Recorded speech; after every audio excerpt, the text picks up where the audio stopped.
From tile on the walls to hardwoods on the ceiling, this home has all the latest design features and not just the traditional ones. The feel is really consistent through the whole house. It's that old world look. The value of going in and doing a remodel is that you do get what you want. It's in a very established neighborhood. There are no lots. You cannot build here anymore. I mean, and we love the neighborhood. All our friends are here. I mean, this is where we want to live. So we really only had one option, and that was to take an older home and remodel. This is how the Scotts home looked before the remodel. I found this house at 17 years old. Nothing had been done to it, absentee owners. So really we just wanted to come in and put our touch to it, if you will. Brian Scott, the former head of Home Depot's Expo Design Center, selected his remodeler carefully. We interviewed a couple of people, and we had some friends that had used Masterworks, and what they said is that Masterworks they would do what they told you they were going to do. They would show up on time, and that they were pretty easy to work with, and we found that to be very true. When Bernie Smith of Masterworks first saw the home, he knew there was a lot of work to be done. It was built in 1989, so the house was totally outdated. So when we looked at it, we had some thoughts of what we would like to do, but the truth of the matter is they have a decorator in Tampa, Paul Lewis, who got involved and kind of brought his ideas. Wonderful guy to work with. So with designer Paul Lewis's vision and Smith's materials and workmanship, the two began changing just about everything. We had the great advantage here, however, of the Scotts wanted to update it and make something totally unique and different. They completely redid the kitchen to make it more functional and up to date. We started with getting rid of the two windows in this corner. The tile floor was horrible. Everything in here was just totally outdated. So we updated all the finishes, all the paint. You'll notice we got a chiseled edge travertine floor, got a hickory, what we call a distressed finish hickory cabinet.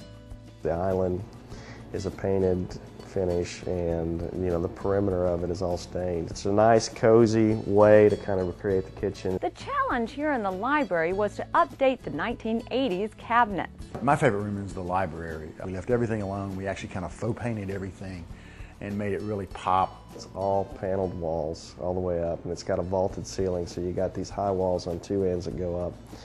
And it was totally dated with, just a polyurethane golden oak finish. So we looked at that and we were thinking, well, how can we stain these walls and how can we dress this up and make it look different? Faux finishes have gotten to the point to where some of these folks are so artistic with it.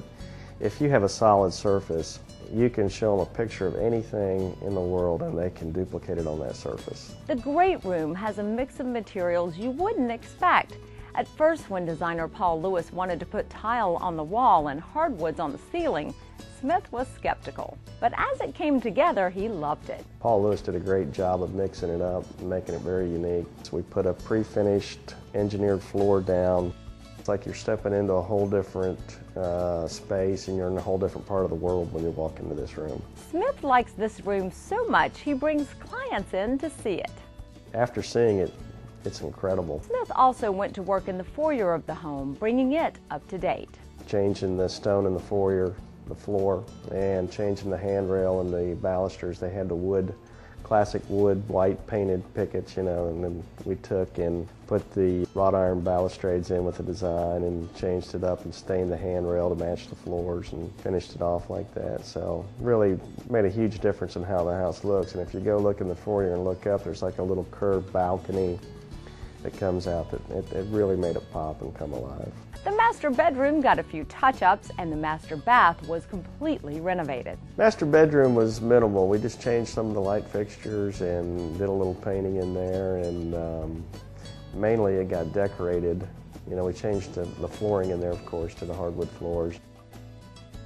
The bathroom was like everything else in the house, totally outdated. They brought in granite countertops, creating his and her sinks, changed the mirrors, and installed a stained glass window. We took the bathroom, made the shower a little bit bigger. Now I got a nice ample-sized shower, and just totally changed everything, including the window. We got a palladium window over the bathtub, and changed that. Paul put a stained glass window in there, and that turned out really nice. Smith says one of his favorite renovations is the laundry room. When you go in the laundry room, front loader machines, and you got a granite countertop that's like 34 inches deep on top of it.